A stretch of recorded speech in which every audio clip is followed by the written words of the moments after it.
So the idea, it's a very basic but important idea, but let's call this a fact, right? The domain of any polynomial is all real numbers, negative infinity, comma, positive infinity. Because again, polynomials, they never have those even roots. Polynomials, they never have divide by an x. You never run into those bad situations. So what, right? What's the implication? So implication, that means the graphs of polynomials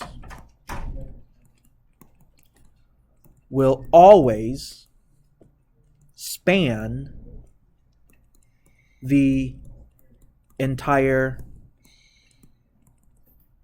coordinate system.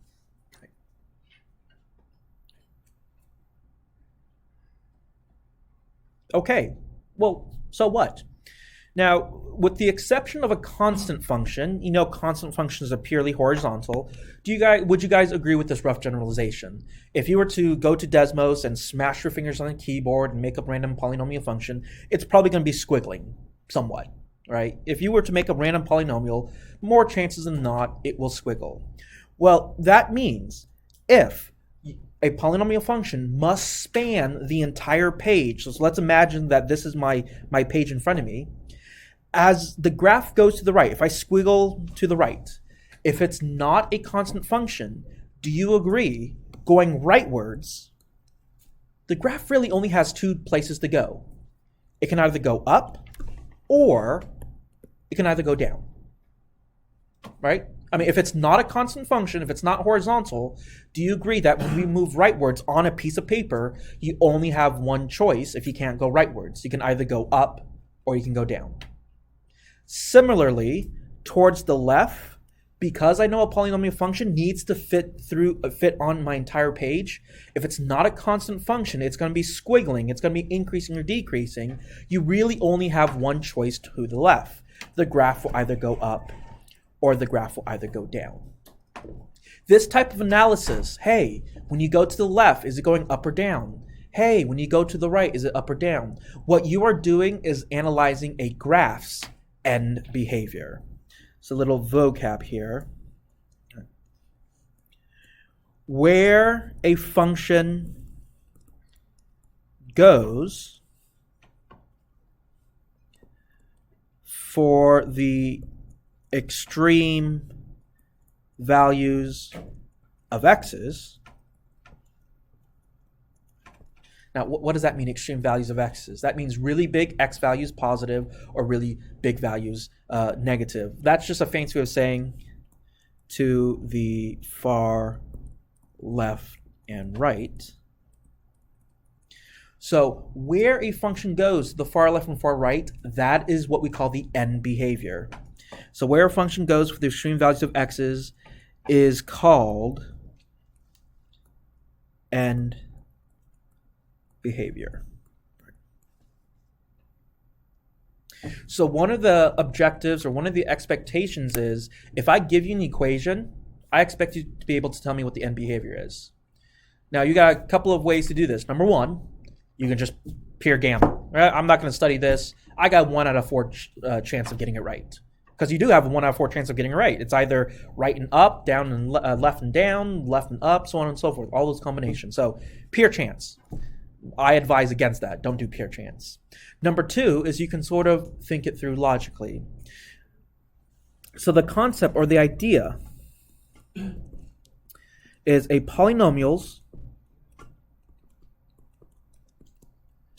leading term.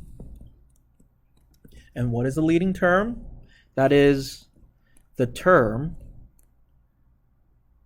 with the biggest variable exponent determines end behavior. And that's sort of a cool thing. You don't have to look at all of the function.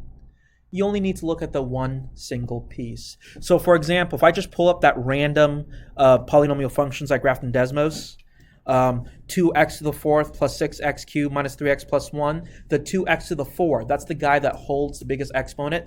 That is the leading term. That is the only thing that determines the end behavior of the function. So that's sort of nice. You only have to look at one thing. Well, okay, once I have the leading term, what dictates the end behavior? Well, there's two components to a leading term. His coefficient and then the exponent, the degree. So let's go ahead and we're going to make a sort of a chart here. It's going to be a 2x2 chart. So I'm just going to draw a box here, or a window. Right. Hey, it's the Windows logo. Right. Oh man, I don't know how to draw straight lines. And again, the two deciding factors of polynomial end behavior is the degree, which is the biggest exponent, and the leading coefficient, which is the number in front of the exponent. Now, your degree may be two things. It may be even, it may be odd. The leading coefficient may be two things as well. It may be positive, it may be negative.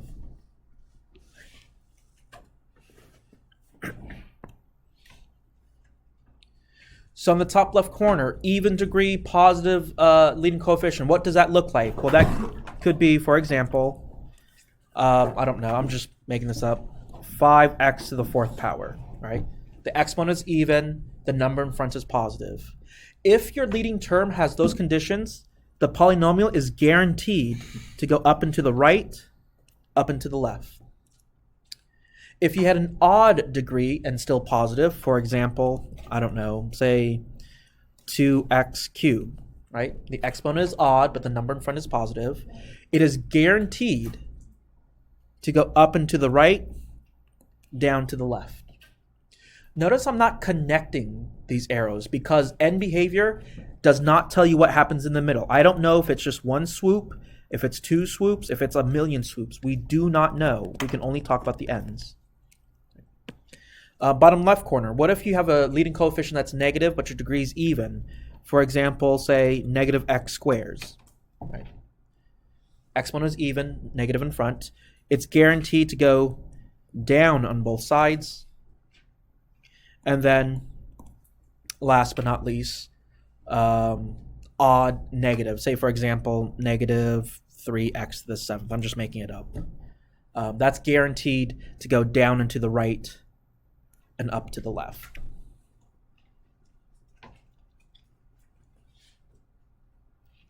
Now, notice what I was saying when I was making that chart. Oh, it's up and to the left. It's down and to the right. Those are, pretty informal terms. This is pre-calculus. I'm going to expect you guys to be able to write this out formally using math symbols.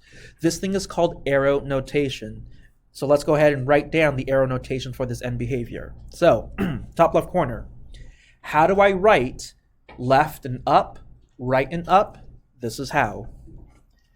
As x approaches negative infinity, f of x approaches positive infinity. As x approaches positive infinity, f of x approaches positive infinity. Yes, right, f of x. Yeah.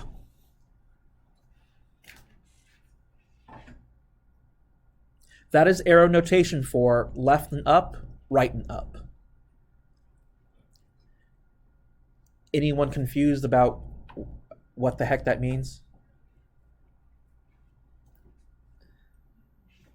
Anyone need an explanation on why that is the way it is? Okay. Arrow notation is very easy to think through. You don't have to memorize it. You can rationalize through it. You can logic through it. It's all based upon our coordinate system. So I'm just going to draw a quick coordinate system here. You guys know that the horizontal is the x-axis, the vertical is the y-axis at least. To the right is positive x's, up is positive y's, to the left is negative x's, bottom is negative y's. So we can see literally to the left is negative x's, up is positive y. So how do I write going to the left and up? As x approaches negative infinity, f of x approaches positive infinity. How do I write right and up? As x approaches positive infinity, f of x approaches positive infinity. So the whole, is it positive or negative, is based upon the coordinate system. So for example, let's do the top right corner. How do I do left and down, right and up? Well, left is x is negative, down, y is negative. So that is the arrow notation for left and down. As x approaches negative infinity, f of x approaches negative infinity. You guys get the idea of arrow notation? Pretty simple.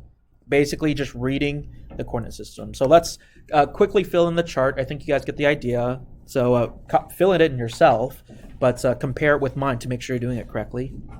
So then this would be x approaches positive infinity to go to the right. F of x approaches positive infinity to go up. Bottom left corner, as x approaches negative infinity, that's to the left. F of x approaches negative infinity, that's down. As x approaches positive infinity, that's to the right. F of x approaches negative infinity, that's going down. Bottom right corner, as x approaches negative infinity, that's going to the left. F of x is approaching positive infinity, that's going up. As x approaches positive infinity, that's going to the right. F of x is approaching negative infinity, that's going down. So it's once you cross over the middle? I beg your pardon? It's once you cross over the middle between the x's? Once you cross over to the... From negative to positive? I don't understand the question. Like, so you're saying once as x approaches negative infinity, you're looking at what the y is doing? Correct. And then you flip over to the other side? Yeah, so the end behavior, notice how end behavior, you always start off the same way. X approaches negative infinity, x approaches positive infinity. You're always going to have that portion in end behavior, because when you're talking about end behavior, you are interested what's happening to the left and what's happening to the right, always. Okay? So how do I determine end behavior? Like if I give you a random function, heck, let's just do a random function. Example, find the end behavior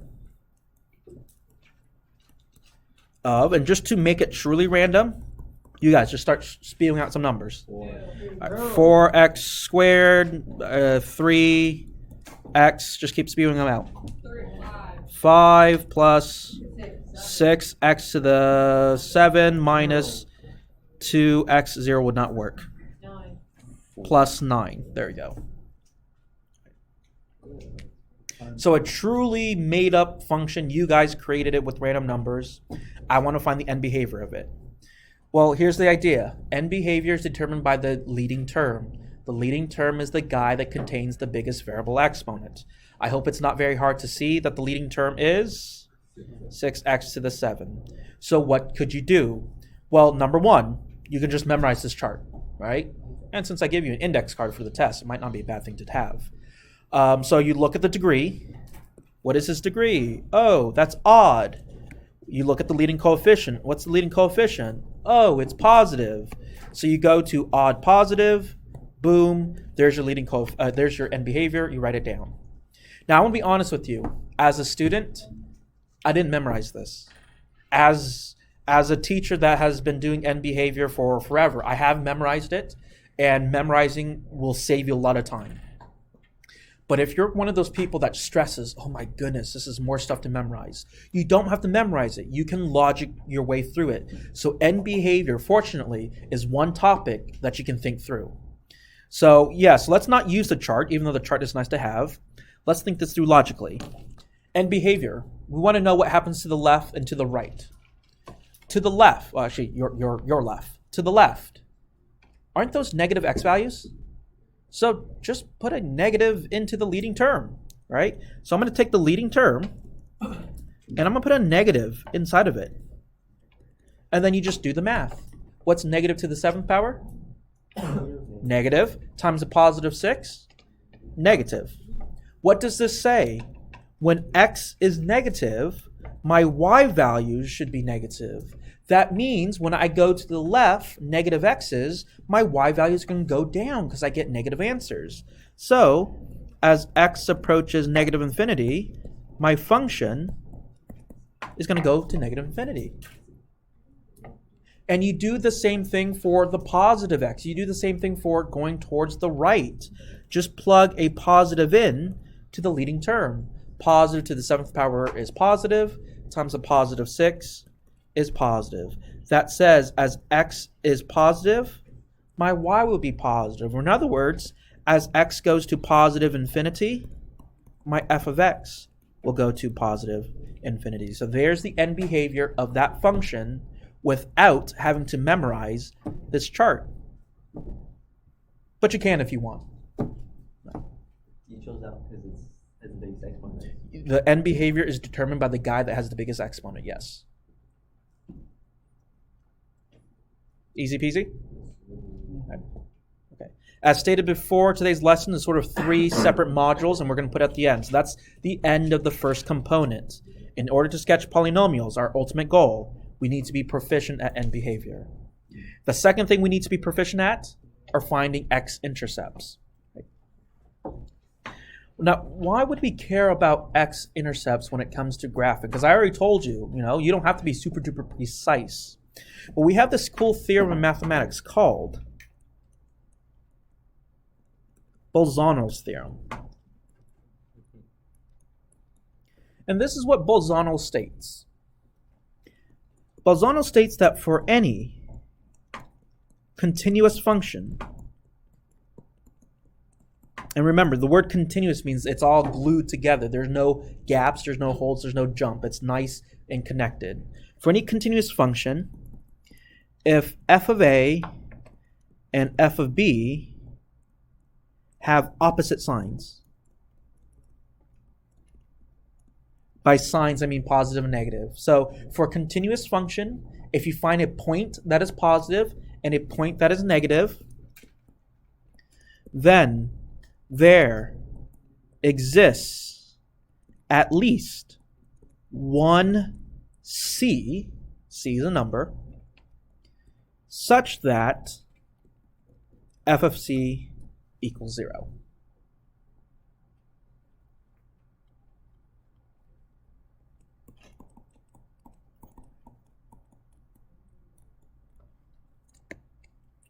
And if you don't know what that means, f of c equals 0, what the heck does that mean? That just means c is an x-intercept. What Bolzano states is that if you have a continuous function and you can find a place on the graph where one point is positive, one point is negative, you are guaranteed to have at least one x-intercept. And that should make sense. Why? Imagine we had a coordinate system. And imagine you had 2 points. Let's call that point A and then point B, that had opposite signs. A continuous function means you can draw a graph without lifting your pencil. So here's the task. Can you connect the dots A and B without lifting your pencil? You can do straight lines, you can do squiggles, you can do whatever you want. Can you connect the dots between A and B without touching the x-axis? No, it's impossible. So that's what Bolzano states. Bolzano states that if this is true, you will have at least one x-intercept. You have one x-intercept there. You could have 3 x-intercepts there. You can have 1,000,000 x-intercepts there. But Bolzano states 2 points, opposite signs. If it's continuous, you have at least one x-intercept. That tells us the x-intercepts are like the gatekeepers between positives and negatives.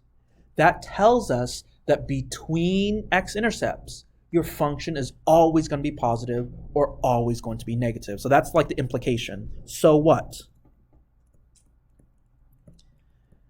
This means between any 2 x-intercepts,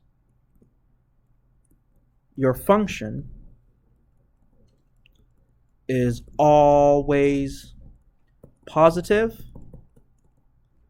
or negative. Right. Between 2 x-intercepts, you'll never have a positive and negative number. All of those values are either all positive or all negative. That's a pretty helpful idea when it comes time to sketching, because when I sketch, if I find the x-intercepts, I know I'm going to stay on one side of the x-axis. Before we conclude this second section, x-intercept, let's get some vocabulary and ideas out of the way. When it comes to graphs, x-intercepts are like chameleons. They have like 4 or 5 different names. So the following statements are equivalent.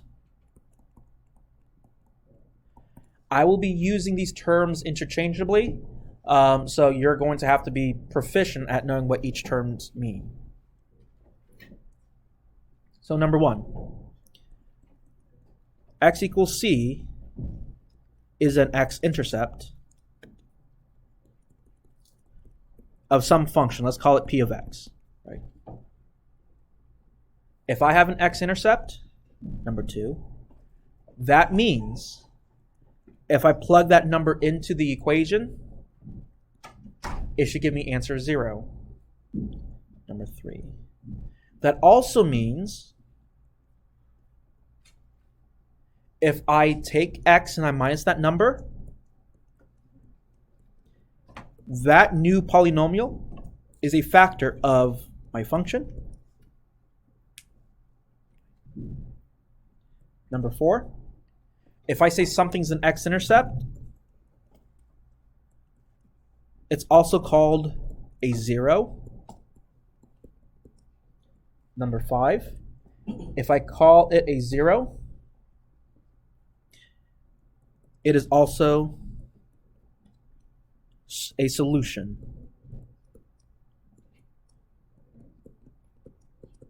It's a solution to the equation when you set the function equal to 0. Number 6, it's also called a root. So you can see there are a lot of interchangeable terms. X equals c is an x-intercept, is the same thing as a 0, is the same thing as a solution, it's the same thing as a root. Interruption. Attention, teachers, please release the high school volleyball girls right now. Thank you. So just be wary that I may use those terms interchangeably. Hey, what are the x-intercepts of this function? Hey, tell me what the roots are. Hey, what are your zeros? They all mean the same thing. So the last idea we need to have down cold if we're going to be able to sketch polynomial functions is that x-intercepts, being the gatekeepers of positivity and negativity as they are, the idea is that x-intercepts should be places where the graph switches from positive to negative, and vice versa. Now, of course, since I underlined should and I emphasize that, it's what it makes you expect there's an exception coming up. And indeed, there are exceptions. In mathematics, there's this thing called multiplicity. And the idea is the number of times a 0, and you know the word 0 is the same thing as a root, same thing as an x-intercept, same thing as a solution, etc., etc., etc. So the number times a 0, a root, an x-intercept appears is called its multiplicity. If you have any knowledge about circuits or gates, multiplicity is sort of like an operator, right? It changes the flow or the signal of your circuit. Because x-intercepts, that should be a transformer. It changes positives to negatives, negatives to positive. But if you apply a multiplicity to it, it changes the behavior of the function at the x-intercept. How does it change? Here's how it changes. Even multiplicities do not change signs and by signs I mean positive, negative. Odd multiplicities do change signs. Right? So that's the linkage that we need to burn into our brains. Even do not change. Odd do change. Now, I know we've sort of been very abstract up till now because we've compartmentalized these ideas. But even if you have no idea, you can't visualize multiplicities, even if you can't visualize what do I mean by changing, can we agree at the very least, this is a pretty simple rule to remember. Even, don't change. Odd, you do change. Can we remember that rule? Right. So now let's put it all together. How can I put these three seemingly separate ideas into one to accomplish our goal for today, sketching a polynomial? Let's do an example here. Sketch f of x, and we'll do two examples. One with training wheels and the other without training wheels. So this is the training wheel example. I want you to sketch f of x equals negative 2x to the fourth x minus 2 quantity cubed times x plus 1. I call this my training wheel example because notice I've done the hard work for you. I factored it for you. That's usually going to be the hardest part of these problems. So I did the easy work. First step, find your x-intercepts. Well, this is why this is a training wheel question. Since it's factored for you, to find x-intercepts, you just set each factor equal to 0. Negative 2x to the fourth equals 0. X minus 2 cubed equals 0. X plus 1 equals 0. And then I hope that gives us our answers fairly easy. X equals 0, x equals 2, x equals negative 1. I fast forward through that, but can I assume we're all okay with it? The next thing you want to do is take a look at the multiplicity. Right? What is multiplicity? Again, it's the number of times the answer shows up or the factor. So let's take a look at this answer of 0 here. X equals 0. I got it from the above equation, but where did the number 0 come from? I got the answer of 0 by solving for this x here. What exponent is on the x? So I would say it has a multiplicity of 4. It is the exponent on the factor that you solved. So the answer of x equals 2, I got it from the factor of x minus 2. Because he has an exponent of 3, I would say he has a multiplicity of 3. Easy peasy. The answer of x equals negative 1, I got it from the factor of x plus 1. Well, I don't see an exponent, so there's always an exponent of 1.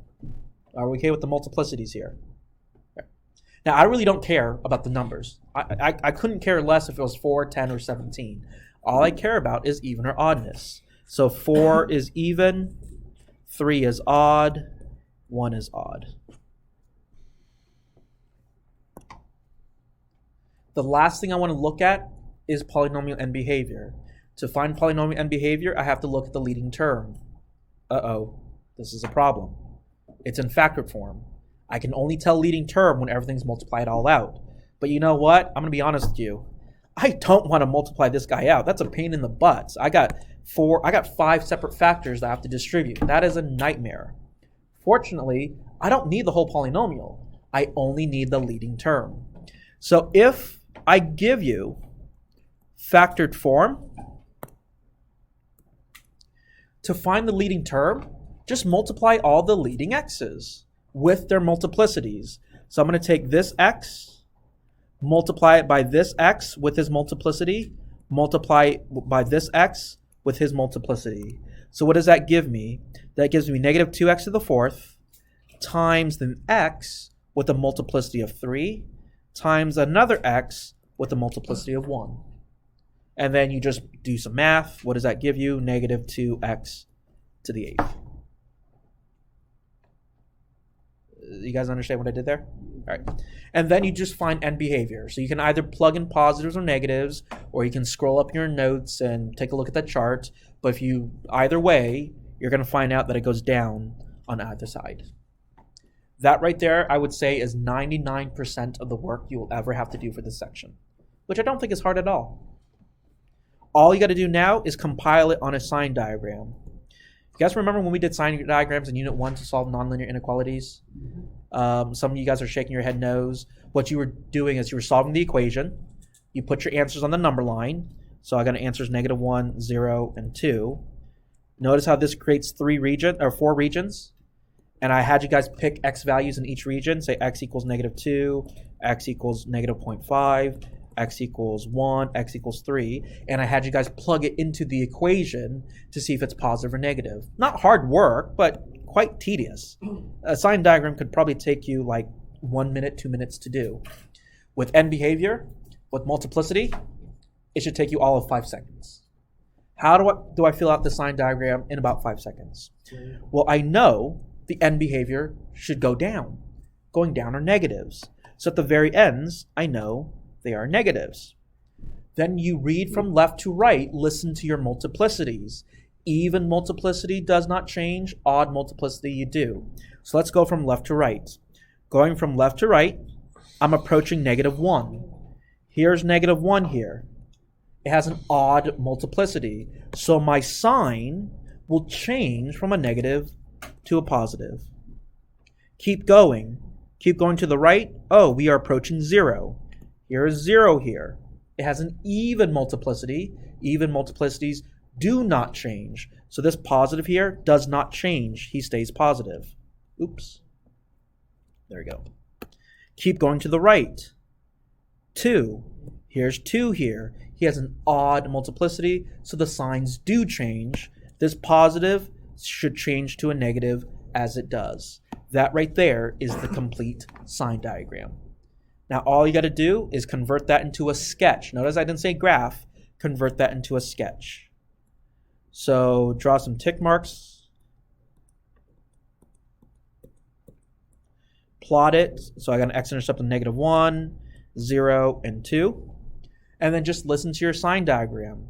In the first region, he is negative. So I know I'm going to start somewhere in the bottom here in the negative. Then I'm going to approach the x-intercept of -1. To the right of -1, he's going to be positive. So he's going to go up. But notice how this guy here, what I'm highlighting, he's an x-intercept. I know he's going to have to curl back down to connect to him. Now this is the calculus question. Does he curl here? Does he curl up here? Does he curl a little itty bitty here?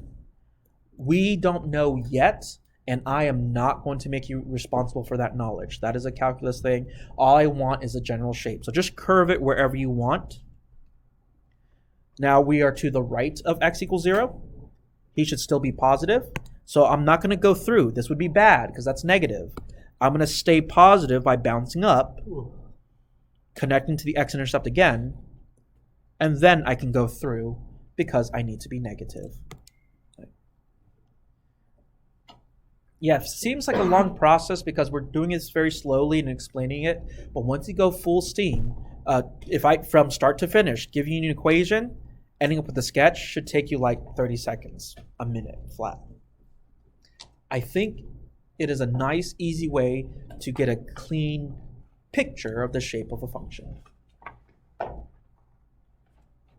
Any questions with this example?